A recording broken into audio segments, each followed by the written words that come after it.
Okay.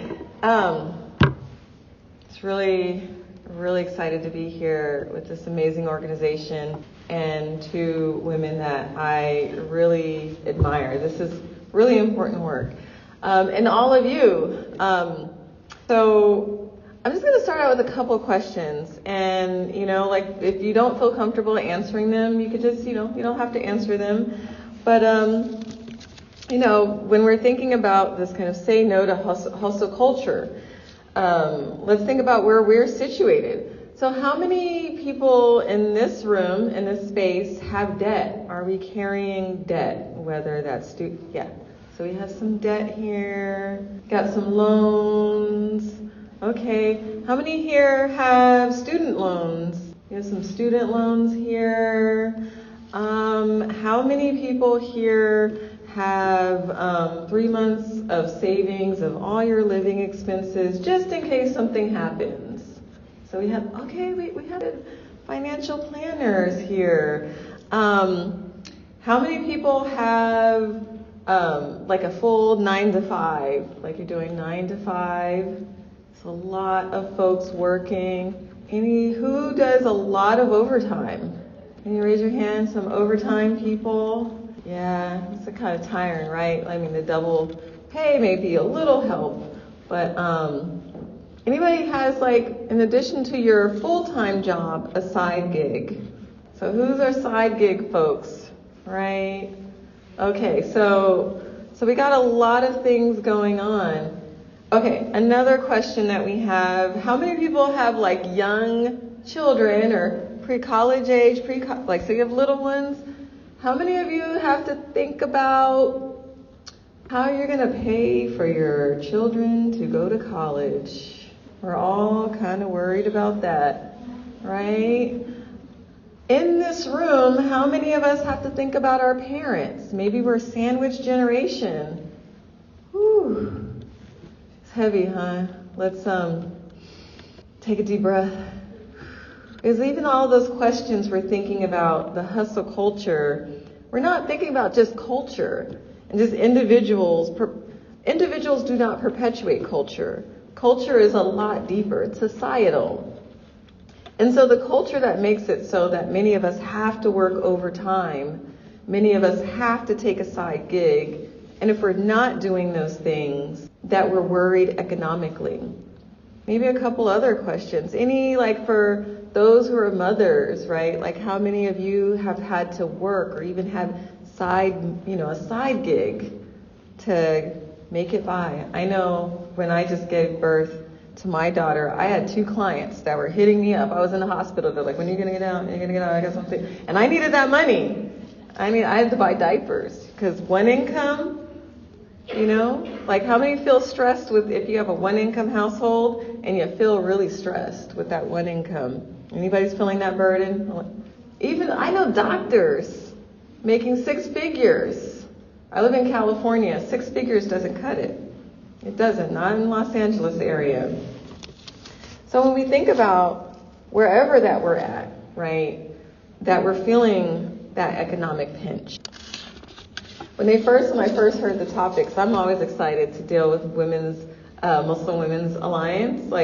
But I was like, this topic, how am I going to talk about this particular topic about burnout and hustling when that's all I'm doing? I am so burnt out. I'm fried crispy to a crisp to incinerated. I was like a rising phoenix and incinerated again. That is how burnt out I am from doing this work for 10 years. And before when I was going to do it, I was like, I'm probably going to cry at this stage. But now I'm kind of laughing because it's like, okay. And I was like, this is pretty ironic. I'm that cautionary tale, right? When you work 2 jobs at once. During the pandemic, I had 2 organizations. One was a coalition that we started and one was the organization. So I was working 90 hours a week. We were homeschooling. I was tired. So I still haven't recovered from that and the work before that. And I still work about 80, sometimes 70, 80 hours a week. That's like 2 jobs. That's what it's like when you're an ED working in a nonprofit. I'm not sharing this so that people could feel sorry for me, But I also wanted to really highlight that many of the people that are running the institutions that are upholding our communities, they have to hustle. And it's not their fault. It's not because they're greedy or there's anything. It's like those same issues that they have to worry about. How am I going to pay medical bills? These groceries are getting more, right? Is your grocery bill going up? Inflation. The thing that I wanted to really highlight is that the opposite of hustle culture is not to quit like some millennials do. Right. And some maybe, they deal with the consequences, move back home. But if you're like Gen X or if you're a caretaker, you can't afford to quit. My mother couldn't quit when she was overworking. She woke up at 4 o'clock in the morning and headed out to work. And she'd come home. She used to practice before they knew self-care. She would kind of go in her own room and meditate. I could not bother her. She had to decompress and switch from being a full-time worker to being a mom, a single mom at that. My grandmother also had many gigs, right, as a single mother of 6 children. Hustle culture, she had to hustle, but it wasn't in the culture, right? It wasn't a kind of given thing or something that we aspire to or that we valorize. And for a while in the gig economy, we had that. But now people are kind of pushing back, and they're actually pushing back on some of the ideas of hard work, but along that's leaving behind is retirement plans, things where you can even get a break. I know so many people can't take a vacation, even though we can think about what does that mean in this culture. But I wanted to say that the opposite, just to emphasize, the opposite of hustle culture is not quiet quitting or slow living or stop doing what we're doing and move to and start a farm. Because if anybody works in agriculture, has a farm here? My great-grandfather was a farmer. That's some hard work.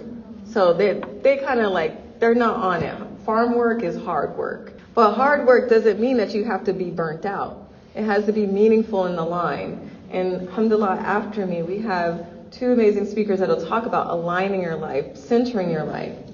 But I wanted to talk about the systemic issues that we face as women, and those who are supporting women, that the problems that we're facing are not your individual choice.